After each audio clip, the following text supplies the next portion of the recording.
Hey guys, welcome back to the channel. तो यार आज इस वीडियो में बात करने वाला हूँ OCI कार्ड के बारे में। अगर आपको OCI कार्ड बनाना है अपने बच्चों का तो ये वीडियो है आपके लिए। मैंने रिसेंटली अपने बेटे का OCI कार्ड बनवाया है। काफी सारे वीडियो हैं ऑनलाइन अवेलेबल, तो मैंने उनको भी रिफर किया, बट मुझे कुछ चीज उनमें कम लगी। जैसे कोई वीडियो काफी पुराने हैं बट उनकी डेट चेंज करके उनको अपडेट कर देते हैं, या किसी वीडियो में पोस्टल एप्लीकेशन तो करी गई है लेकिन ये नहीं बताया कि भाई आपको ओरिजिनल डॉक्यूमेंट भेजने नहीं भेजने, या डॉक्यूमेंट क्या अपलोड करने ऑनलाइन, वो सारा पार्ट कट हो चुका है। मतलब उन्होंने बोल दिया उसे अपलोड कर दो, मतलब दिखाया नहीं है कि कैसे अपलोड करना है। कंफ्यूजन है उसमें, अगर आप देखोगे लिस्ट में तो वहाँ पे कंफ्यूजन है। तो इसलिए मैंने कहा यार आप लोगों की हेल्प करने के लिए एक वीडियो बना देता हूँ, और जिससे आपको ये रेफरेंस रहेगा। और ये जो OCI की प्रोसेस है बीच बीच में चेंज भी होती रहती है, क्या पता कि इस वीडियो को बनाने के बाद ये चेंज हो जाए, तो प्लीज कमेंट करके अपडेट कर देना। बट ये लेटेस्ट प्रोसेस है, मैं अभी इसके थ्रू गया हूँ तो मैं आपको ये सब कुछ बता रहा हूँ। और डॉक्यूमेंटेशन भी थोड़े बहुत चेंज हो सकते हैं, फीस तो चेंज होती ही है। और अगर आपके कुछ भी डाउट हो तो प्लीज कमेंट करना, और मैं फटाफट से वीडियो शुरू करता हूँ और आपको सारा कुछ बताता हूँ। तो सबसे पहले इंपॉर्टेंट चीज देख लेते हैं, यह BLS इंटरनेशनल की वेबसाइट और यह टोरंटो ज्यूरिडिक्शन की, ठीक है। और ये एक वेबसाइट है, ये है इनकी आपकी ऑटवा ज्यूरिडिक्शन की। तो दोनों की वेबसाइट है आपके पास, टोरंटो और ऑटवा। तो डिपेंडिंग अपॉन आप किस एरिया में फॉल करते हैं तो प्लीज उसी की वेबसाइट से इन्फॉर्मेशन लीजिएगा जहां पे भी आपका जो भी ज्यूरिडिक्शन है, ठीक है। ज्यूरिडिक्शन के बारे में मैं इसलिए बात कर रहा हूँ कि ज्यूरिडिक्शन आप एप्लीकेशन जब भरते हैं ना उसमें सेलेक्ट करना पड़ता है। इनिशियली मैंने गलत ज्यूरिडिक्शन चूज कर लिया था, जैसे मुझे लगा यार कुछ भी कर लो क्या फर्क पड़ता है। मे भी ऐसा है कि जहां हमें एप्लीकेशन भेजनी है तो वहां का ज्यूरिडिक्शन सेलेक्ट करना है, बट ऐसा नहीं है। ज्यूरिडिक्शन आपके जो पोस्टल कोड होता है, आपका जो एरिया होता है, रीजन होता है, उसके ऊपर डिपेंड करता है। तो यह है वो इन्फॉर्मेशन बताया गया कि भाई OCI कार्ड के क्या क्या बेनिफिट्स वगैरह। अगर आपको देखना होगा देख लेना, आपको सबको पता ही है यार OCI कार्ड के क्या बेनिफिट है। तो मैं यहाँ पे सारा कुछ उसमें टाइम वेस्ट नहीं करने वाला और सीधा मैं आपको एप्लीकेशन पे ले जाता हूँ, एप्लीकेशन भर के दिखा देता हूँ। वैसे मैं चाह रहा था कि एप्लीकेशन ना भरूं, बट मैंने कहा यार कुछ जो पॉइंट्स है ना वो एप्लीकेशन भर के ही क्लियर होंगे। तो ये है वेबसाइट OCIservices.gov.in की। तो यहाँ जाके आपको ऑनलाइन एप्लीकेशन भरनी है। और कहीं पे भी आपको लगे कि यार वीडियो काफी फास्ट हो रहा है, स्लो हो रहा है, तो स्पीड अप कर लेना या रोक देना, पॉज करके देख लेना, ठीक है।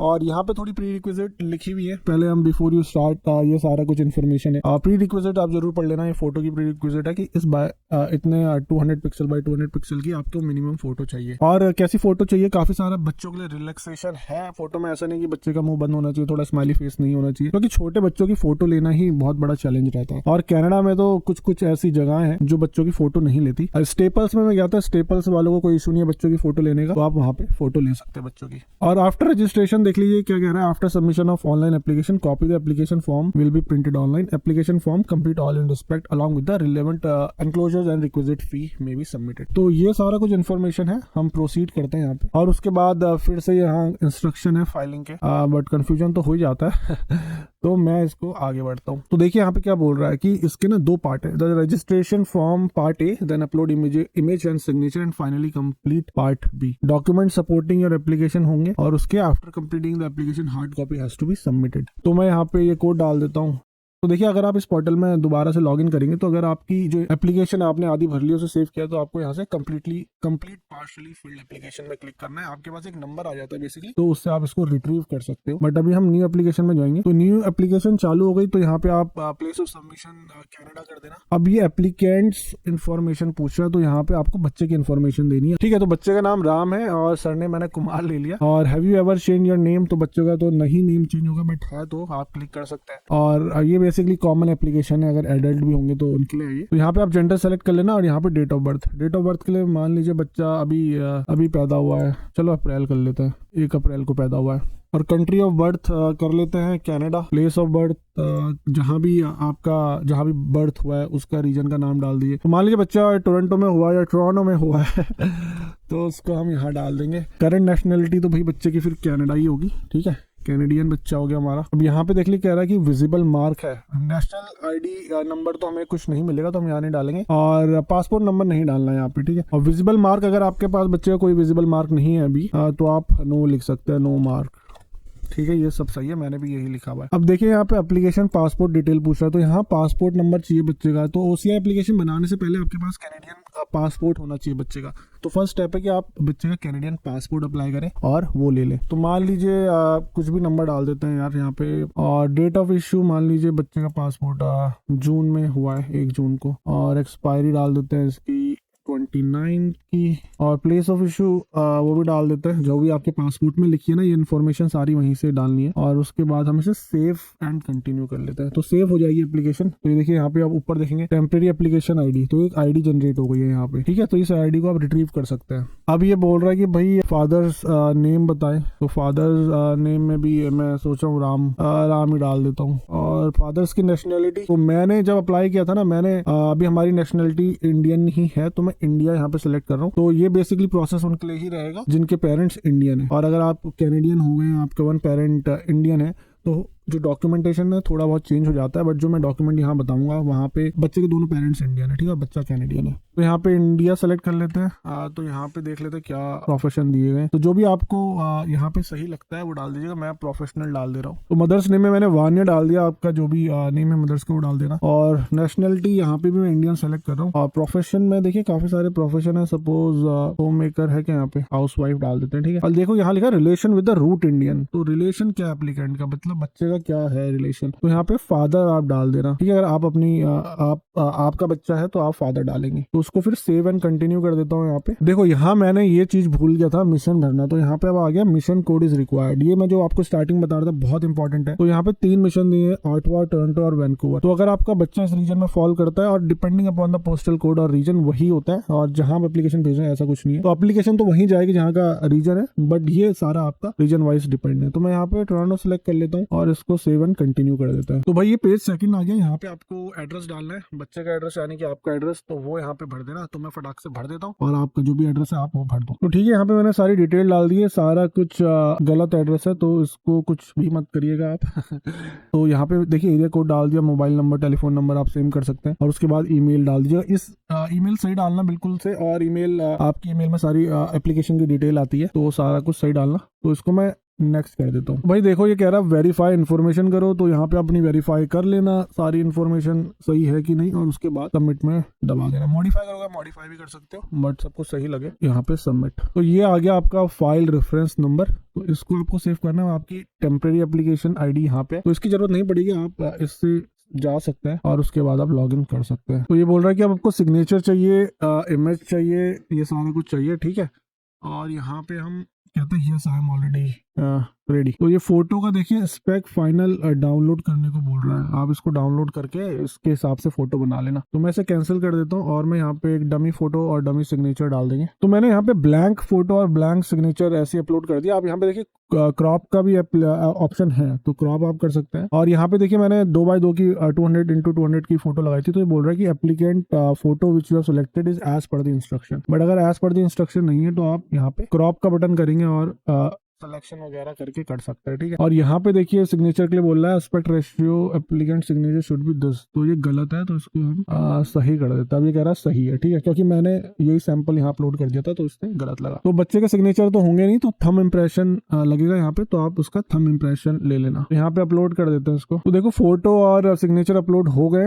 If you want to upload again तो आप ये कर सकते हैं, बट ये बोलो आई हैव अपलोडेड सक्सेसफुली, और हम आगे बढ़ जाएंगे। तो देखिए यहाँ अपनी एप्लीकेशन आ गई। वो बोल रहा है कि ये सारे जो आपकी डॉक्यूमेंट लिस्ट है वो ये है, ठीक है। Current passport, employment, work letter, Indian origin proof, Indian visa, ये सारा कुछ आपके लिए वैलिड नहीं होता। कुछ कुछ पार्ट ही इसमें, जैसे एम्प्लॉयमेंट, वर्क लेटर कहाँ से आएगा बच्चे का, और ये बस ये बोल रहा है कि ये सारी लिस्ट है। तो इसमें देखिए इंडियन ओरिजिन डॉक्यूमेंट में क्या बोल रहा है, प्रीवियस इंडियन पासपोर्ट लगा सकते हो, क्योंकि ये जर्नलाइज्ड एक एप्लीकेशन है, ठीक है, सभी के लिए ये नहीं कि बच्चे के लिए, ये सभी के लिए। तो मैं यहाँ पे प्रोसीड टू पार्ट बी करता हूँ। तो यहाँ पे ऐसा कुछ फॉर्म आएगा सिटीजनशिप डिटेल्स, तो इसको पढ़ के यस नो आप करते रहना। मैं अभी कर देता हूँ फटाक से। तो भाई बच्चों के लिए मोस्टली आंसर नो रहेंगे। अगर आपका कोई भी रिलेशन है पाकिस्तान, बांग्लादेश से, तो शायद यस हो जाए, बट मोस्टली इसका आंसर नो ही है। तो उसके बाद यहाँ पे प्रेजेंट नेशनलिटी डिटेल्स है, तो यहाँ पे सेलेक्ट कर लेते हैं बाय बर्थ, क्योंकि बच्चा यहीं पैदा हुआ है और इसने ऑटोमेटिकली डेट उठा ली है, बहुत बढ़िया। और अदर डिटेल्स में देख लेते हैं, राम कुमार, प्रीवियस नेशनलिटी तो भाई कोई नहीं थी। Do you have relatives staying in India, yes कर देते हैं। तो राम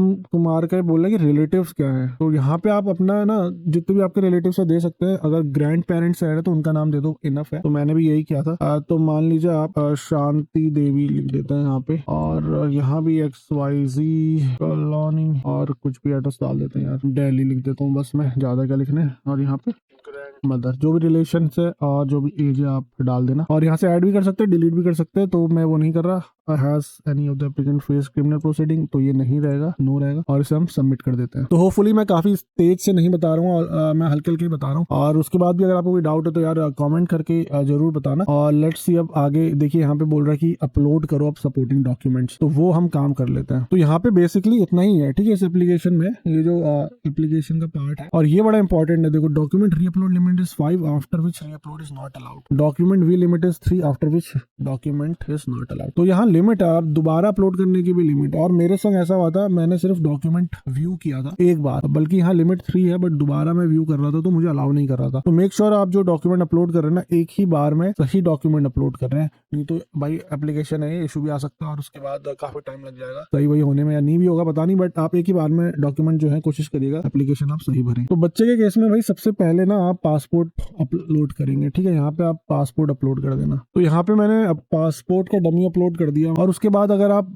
पासपोर्ट कर देंगे बच्चे का अपलोड, उसके बाद जो सेकंड डॉक्यूमेंट होता है इंडियन ओरिजिन प्रूफ का, तो वो आपको यहाँ से अपलोड करना है, ठीक है। ये बड़ा इंपॉर्टेंट है ना, जो मैं आपको बता रहा था कि वीडियो में नहीं समझाया जा रहा है, जो भी ऑनलाइन वीडियो अवेलेबल है। तो यहाँ पे अब आपको अपने मतलब अपना एज अ पेरेंट आपको अपना दोनों का पासपोर्ट अपलोड करना है। तो एक डॉक्यूमेंट बना लीजिएगा PDF, और उसको आप अपलोड कर सकते हैं। देखिए यहाँ पे काफी सारे ऑप्शन है, previous Indian passport of self, previous Indian passport of parents, grand parents, और काफी सारे ऑप्शन है। तो ईजी सबसे यही रहेगा, इंडियन पासपोर्ट ऑफ पेरेंट्स, तो वो हम अपलोड कर देंगे। और यहाँ पे भी डमी अपलोड करता हूँ, क्योंकि उसके बाद ही नेक्स्ट ऑप्शन दिखाएगा। तो डॉक्यूमेंट अपलोड करने के बाद देखिए तीसरा ऑप्शन आ रहा है। तो यहाँ पे अब आपको बच्चे के केस में ना रिलेशनशिप सर्टिफिकेट अपलोड करना है, ठीक है। तो रिलेशनशिप सर्टिफिकेट में आप बर्थ सर्टिफिकेट अपलोड कर सकते हैं। देखिए यहाँ पे लिखा भी आ रहा है, scan and upload the arrow birth certificate from the applicant to parent, grand parent, birth certificate issued from a competent authorities also acceptable. Canada में बच्चा पैदा हुआ है और तो उसका आपको बर्थ सर्टिफिकेट अपलोड करना है। और बर्थ सर्टिफिकेट में बेसिकली आपका नाम होना चाहिए। तो कनाडा में 2 टाइप के बर्थ सर्टिफिकेट आपको मिल जाता है, एक होता है जिसमें आपका नाम होता है, पेरेंट्स का नाम होता है दोनों, और एक में नहीं होता। तो पेरेंट्स का नाम जिसमें होता है वो मोस्टली ऐसी एप्लीकेशन पासपोर्ट में यूज होता है। तो अगर आपने वो नहीं लिया तो वो ले लेना और वो यहाँ पे अपलोड करना। तो मैं यहाँ पे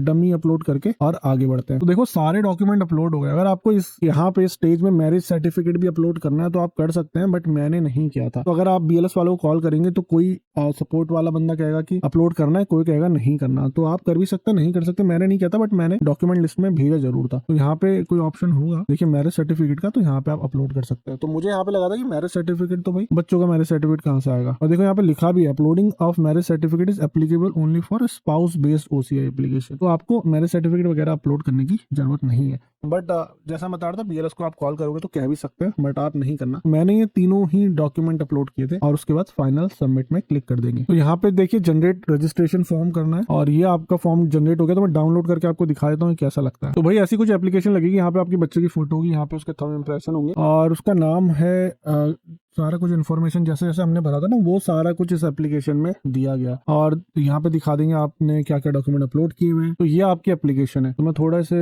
छोटा करता हूँ, और ये देखिए यहाँ पे वही सारा जो पार्ट B का ऑप्शन था वो है। के बाद यहाँ पे नाम आ गया। तो ये सारी एप्लीकेशन है। तो और यहाँ पे है डिक्लेरेशन। देखो डिक्लेरेशन में ये फॉर्म इसलिए दिखा रहा हूँ कि डिक्लेरेशन में आपको बता दूं कि किसके साइन हो रहे हैं, किसके थंब इंप्रेशन रखने हैं। तो ये जो डिक्लेरेशन है ना, ये बेसिकली इसमें बच्चे के भी साइन होते हैं, मतलब बच्चे के साइन ही थंब इंप्रेशन होंगे और आपके भी होंगे। तो मैं आपको बता देता हूँ कैसे होगा। तो भैया डिक्लेरेशन है काफी इंपॉर्टेंट। अगर आप इसको सही से नहीं करेंगे तो आपकी एप्लीकेशन रिजेक्ट हो सकती है, दोबारा आपके पैसे वेस्ट हो सकते हैं। तो क्योंकि दोबारा एप्लीकेशन करनी पड़ेगी, दोबारा कोरियर चार्जेस लगेंगे, क्योंकि आप पोस्टल एप्लीकेशन कर रहे हैं। तो डिक्लेरेशन में देखिए आप एप्लीकेंट का नाम कर दिए ना, बच्चे का नाम यहाँ पे आ जाएगा, और यहाँ पे जो डेट है, जो भी जिस डेट को आप कर रहे हैं, और प्लेस जहाँ से आप कर रहे हैं, और सिग्नेचर ऑफ एप्लीकेंट में यहाँ पे बच्चे का थंब इंप्रेशन आ जाएगा। और एप्लीकेशन फॉर माइनर चाइल्ड, देखिए यहाँ पे आता है पेरेंट्स का पार्ट, जहाँ पे एप्लीकेशन ऑफ माइनर और एप्लीकेशन फॉर माइनर चाइल्ड है ना, तो यहाँ पे आपको बच्चे का नाम लिखना है, डेट लिखनी है, प्लेस जहाँ पे आप साइन कर रहे हैं, और यहाँ पे सिग्नेचर ऑफ एप्लीकेंट की जगह आपको बोथ पेरेंट को साइन करना है। तो बोथ पेरेंट को यहाँ पे साइन करना है माइनर के केस में, और यहाँ पे बच्चे का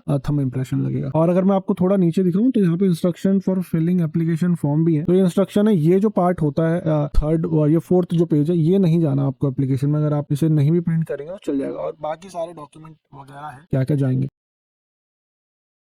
तो भाई ये है चेकलिस्ट, और इस चेकलिस्ट को आपको साथ में भेजना भी रहता है और काफी इंपॉर्टेंट है ये, ठीक है। तो मैं बता देता हूँ मैंने क्या क्या डॉक्यूमेंटेशन अपलोड किया था और क्या क्या यहाँ पे चेक किया था। पहला आ जाएगा चेकलिस्ट, ठीक है। फिर आप ऑनलाइन एप्लीकेशन फॉर्म भर रहे हैं, इसको चेक कर देना। और बच्चे के केस में फिर उसका पासपोर्ट है कैनेडियन, वो कर देना। फिर है प्रूफ ऑफ एड्रेस, फिर फीस और फोटोग्राफ। फीस की बाद में करूंगा, जहाँ पे आपको बताऊँ क्या क्या फीस लगी। तो उसके बाद अगर मैं नीचे आऊँ तो यहाँ पे देखिए application for OCI to minor children, तो यहाँ पे भी आपको टिक करना है, उस बच्चे का बर्थ सर्टिफिकेट भेजना है और उसका एनओसी भेजना है, बोथ पेरेंट्स साइन करेंगे। पासपोर्ट ऑफ पेरेंट्स यहाँ पे कॉपी जाएगी, ओरिजिनल नहीं जाएगा। रजिस्टर्ड मैरिज सर्टिफिकेट, तो ये भेजना है। अब यार बात कर रहे हैं कि यार बर्थ सर्टिफिकेट ओरिजिनल भेजना है नहीं भेजना बच्चे का, तो मैं बता देता हूँ कि बच्चे का बर्थ सर्टिफिकेट है तो ओरिजिनल आपको भेजना है, और आपको बच्चे का पासपोर्ट भी ओरिजिनल भेजना है। तो वो दोनों ओरिजिनल डॉक्यूमेंट आपको भेजने पड़ेंगे और वो उसके बाद वापस आ जाते हैं, ऐसा नहीं कि वो रख लेंगे, ठीक है। आपका पासपोर्ट, बच्चे का पासपोर्ट और बर्थ सर्टिफिकेट कोई नहीं रख सकता, उसके लिए आपको एक अलग से कोरियर कराना पड़ता है, जो मैं आगे सेक्शन फीस वाले में बात करूंगा क्या होता है। तो अगली जो इंपॉर्टेंट चीज है ना इस चेकलिस्ट में भरने लायक, वो ये है नेम ऑफ द एप्लीकेंट। तो यहाँ बच्चे का नाम आ जाएगा, जो आपकी फाइल नंबर थी जो कैन से शुरू था वो यहाँ पे आ जाएगा। फिर बीएलएस सेंटर, तो आपका बीएलएस सेंटर देखिए, अगर आप टोरंटो जा रहे हैं तो टोरंटो यहाँ डालिएगा, ऑटवा का कर रहे हैं तो ऑटवा डालिएगा, या वैंकूवर का है तो वैंकूवर। तो वो जहाँ बीएलएस में एप्लीकेशन जाने वाली है उसका नाम यहाँ लिखना है, और डेट आप जिस भी डेट में सबमिट कर रहे हैं तो इजी है। और उसके बाद यहाँ पे सिग्नेचर ऑफ एप्लीकेंट, तो यहाँ पे बोथ पेरेंट्स साइन करेंगे और बच्चे के थंब इंप्रेशन नहीं लगने, यहाँ पे सिर्फ पेरेंट्स को साइन करना है। तो भाई अगर आप नीचे जाएंगे ना तो आपको पहला पेज ही प्रिंट करना है, और मैंने बता दिया कैसे करना है। उसके बाद आपका एप्लीकेशन, ये सारे इंस्ट्रक्शन है इसमें 2 to 5 सारे इंस्ट्रक्शन है। फी वगैरह दिए, फी गलत है, यहाँ पे आपको कॉल करना पड़ेगा बीएलएस को एग्जैक्टली फीस देखने के लिए, या आप उनकी वेबसाइट में भी देख सकते हैं, अभी देख के बता देंगे। बट ये फीस गलत है, मेरे में भी इतनी रखी थी और उसकी मैं बाद में बात करूंगा, चलो। बट ये एक मतलब इंस्ट्रक्शंस है, ठीक है। तो ये आपकी यहाँ की लिस्ट हो गई। और मैंने जब उनको कॉल किया था तो उन्होंने मुझसे क्या क्या डॉक्यूमेंट मांगे थे वो मैं आपको बता देता हूँ, आप पढ़ के, क्योंकि मैंने लिखे हुए हैं। और ये सारे डॉक्यूमेंट आपको चाहिए, और जैसे जैसे उन्होंने मुझे बताया वैसा वैसा मैं आपको बता रहा हूँ, और वैसे ही मैंने उन सारे डॉक्यूमेंट को भेजा था। तो पहला था भाई चेकलिस्ट फर्स्ट पेज, और दूसरा है ऑनलाइन एप्लीकेशन फॉर्म, और जिसमें बच्चे के थंब इंप्रेशन होंगे और बोथ पेरेंट के साइन होंगे, जैसे मैंने आपको बताया था। फोटोग्राफ एक जाएगी, और एक क्योंकि आपने अपलोड करी दी है पहले, और एक ही फोटोग्राफ जानी है जिसके पीछे आपको बच्चे का नाम और डेट ऑफ बर्थ लिखना है। वो आप इंस्ट्रक्शन देख लेना क्या क्या लिखना है उसके पीछे। और उसके बाद आपको कैनेडियन पासपोर्ट भेजना है बच्चे का ओरिजिनल विद कॉपी। उसके बाद आपको बर्थ सर्टिफिकेट भेजना है बच्चे का विद ओरिजिनल कॉपी। उसके बाद आपको इंडियन पासपोर्ट भेजना है बोथ पेरेंट्स का, वो भी कॉपी है। उसके बाद आपको पीआर प्लस सीओपीआर की भी कॉपी भेजनी है भाई, दोनों पेरेंट्स की, ठीक है, पीआर और सीओपीआर। और फिर बोथ पेरेंट का एड्रेस प्रूफ भी चाहिए, ठीक है। तो बोथ पेरेंट के एड्रेस प्रूफ में आप ड्राइविंग लाइसेंस लगा सकते हैं, या ओंटारियो का जो फोटो आईडी कार्ड होता है वो लगा सकते हैं, बोथ पेरेंट्स का लगेगा। और उसके बाद मैरिज सर्टिफिकेट की कॉपी लगेगी, और एनओसी लगेगा। जो एनओसी मैंने देखा, जो एनओसी नो ऑब्जेक्शन सर्टिफिकेट है ना, वो टोरंटो के नाम पर ही दिखा रहा है, तो आप उसको भेज सकते हैं, ऐसा नहीं ऑटो का कोई स्पेशल नहीं है, तो आप वो टोरंटो के भेज दें। मुझे भी कंफ्यूजन था इसमें, तो आप वो भेज देना। और उसके बाद मैंने डीडी भेजे थे दो, एक था $376 का, प्लस एक था बीएलएस का, जो मैं अभी फीस सेक्शन में बात करूंगा। तो ये सारे डॉक्यूमेंट आपको एज इट इज ऐसे ही भेजने हैं। और मोस्ट इंपॉर्टेंट, जितनी भी कॉपी है ना, जितनी भी फोटो कॉपी आप भेज रहे हैं, उसमें आपको एक वो लिखना पड़ेगा, this is a true copy of the original वाला डिक्लेरेशन। जैसे अगर आपका डॉक्यूमेंट, जो भी पेरेंट का डॉक्यूमेंट है इंडिविजुअल, तो आपको ये लिख के साइन करने पड़ेंगे। अगर बच्चे का डॉक्यूमेंट है तो बोथ पेरेंट्स साइन कर सकते हैं ये डिक्लेरेशन लिख के। तो ये बहुत इंपॉर्टेंट है, डिक्लेयर जरूर कर देना कि this is a true copy of the original. बच्चे का डॉक्यूमेंट बोथ पेरेंट्स साइन कर देना कॉपी में, और इंडिविजुअल वालों के अपने अपने इंडिविजुअल पेरेंट्स साइन कर देंगे। और ओरिजिनल में पासपोर्ट जाएगा बच्चे को और बर्थ सर्टिफिकेट जाएगा। ये दो जो डॉक्यूमेंट है मैंने भेजे थे, आप कंफर्म करके पता कर सकते हैं। चलिए फीस की बात कर लेते हैं यार। फीस बहुत इंपॉर्टेंट है, काफी इन्होंने फीस बढ़ा दी है। तो फर्स्ट ऑफ ऑल देख रहे होंगे आप, इसमें लिखा है $345, ऐसा कुछ भी नहीं है। आप फोन भी कर सकते हैं, क्या पता और फीस बढ़ गई हो। तो जो मैंने फीस दी मैं आपको बता देता हूँ। तो सबसे पहले भाई मैंने दिया था इनकी फ्रेश ओसीआई की फीस, जो थी $376 डीडी के थ्रू, ठीक है। और उसके बाद बीएलएस वालों की अपनी फीस थी जो है $1.70, $1.70 तो उसका भी डीडी बनाना है। मेन बात यह है कि डीडी बनवाना है आपको। तो ये तो डीडी की बात हो गई। और उसके बाद जब आप बीएलएस वालों को कॉल करोगे कि भाई मेरा कोरियर बुक कर दो, क्योंकि जो बीएलएस सेंटर बहुत दूर है, आपका पूरा दिन लग जाता है, टाइम वेस्ट बहुत होता है। उसके बाद ये बोलते हैं कि भाई ये डॉक्यूमेंट लाओ, वो डॉक्यूमेंट लाओ, वहाँ प्रिंटिंग सर्विस इतनी महंगी है। तो भाई इन सबसे बचना है तो पोस्टल इज बेस्ट, करके देख लो। बट कोरियर फीस थोड़ी ज्यादा लगेगी, नो डाउट। तो बीएलएस वालों ने भाई मुझसे पैसे लिए कोरियर के $186। तो मैं बता देता हूँ $186 कैसे लगे। $62 इन्होंने मुझसे लिए वन साइड कोरियर के, और वन साइड कोरियर जो आपके जो ओरिजिनल डॉक्यूमेंट है, बर्थ सर्टिफिकेट और पासपोर्ट, ये आपको वापस भेजते हैं, तो उसके $62 लिए। और ओसीआई कार्ड की एप्लीकेशन को भेजने के और रिसीव करने के लिए बोथ साइड $124 लिए। तो टोटल हो गया $186। $186 मेरा सिर्फ कोरियर चार्जेस ही लग गए। आई नो काफी, मतलब अगर आप 20 साल के लॉन्ग टर्म में देखेंगे, लॉन्ग टर्म में, तो ये बहुत सही इन्वेस्टमेंट है। और अगर आपको टोरंटो जाना है या ऑटवा जाना है तो भाई काफी टाइम वेस्ट नहीं है, और आपको 20 साल के लिए ओसीआई मिल भी रहा है बच्चों का। टाइमलाइन की बात कर लेते तो मैंने अराउंड 25 या 26 को मैंने अपनी एप्लीकेशन भेजी थी और उन्होंने 29 को उसको एक्नॉलेज कर लिया था। ठीक है, एक्नॉलेज करने के बाद आपका आप चेक करिए ना, स्टेटस पता चल जाएगा। और ओरिजिनल जो डॉक्यूमेंट है विद इन 1 वीक मेरे पास आ गए थे। ठीक है, और उसके बाद एप्लीकेशन में आपको कुछ अपडेट नहीं दिखेगा, अंडर प्रोग्रेस दिखेगा, तो उससे घबराना नहीं है, वो अपना टाइम लेता है। तो और उसके बाद मुझे करीबन जून में मुझे अपडेट आया था कि आपका जो है एप्लीकेशन हो गई है, और उसके बाद घर पे मेरे पास आ गया। तो ऑलमोस्ट जो टोटल टाइम लगा ना, ये 55 टू 60 डेज के बीच में लगे टोटल। तो 55 टू 60 डेज के बीच में एप्लीकेशन भर के OCI कार्ड मेरे पास आ गया था। OCI कार्ड बेसिकली इंडिया में प्रिंट होता है, फिर वो जहां भी आपका BLS सेंटर है वहां जाता है, फिर वहां से कोरियर होके आता है। तो अगर आप कोई ट्रैवल प्लान कर रहे हैं तो भाई इतना जो बफर टाइम है ना, उससे पहले ही आप पासपोर्ट OCI कार्ड अपना बनवा लो। तो भाई अगर आपके कुछ भी डाउट्स हैं, मैंने सारा कुछ क्लियर करने की कोशिश करी है, बट अगर कुछ छूट गया हो मुझसे तो प्लीज कमेंट करके बता देना। कोई भी डाउट हो तो कमेंट करना। और बेस्ट मैं कहूंगा एक बार BLS वालों को कॉल जरूर करो, क्योंकि जब वो कोरियर करवाते हैं ना तो आपकी सारी हेल्प कर देंगे। कोरियर बुक करने से पहले उनसे सारे क्वेश्चन जो भी हैं पूछो, कमेंट करके भी आप पूछ सकते हो। और ओरिजिनल डॉक्यूमेंट वाला तो आप पूछना ही पूछना। कोई आपसे बोलेगा कि भाई नहीं भेजने, कोई कहेगा भेजने, बट मेरे केस में मैंने भेजे थे और वो वापस भी आ गए थे। होपफुली आपके लिए ये वीडियो अच्छा रहा होगा। अगर कोई भी डाउट है तो प्लीज कमेंट करें, और चैनल में आप नए हैं तो चैनल को सब्सक्राइब करना ना भूलें। अब मैं आपसे मिलूंगा अगले किसी इंटरेस्टिंग एंड इन्फॉर्मेटिव वीडियो से। Till then bye.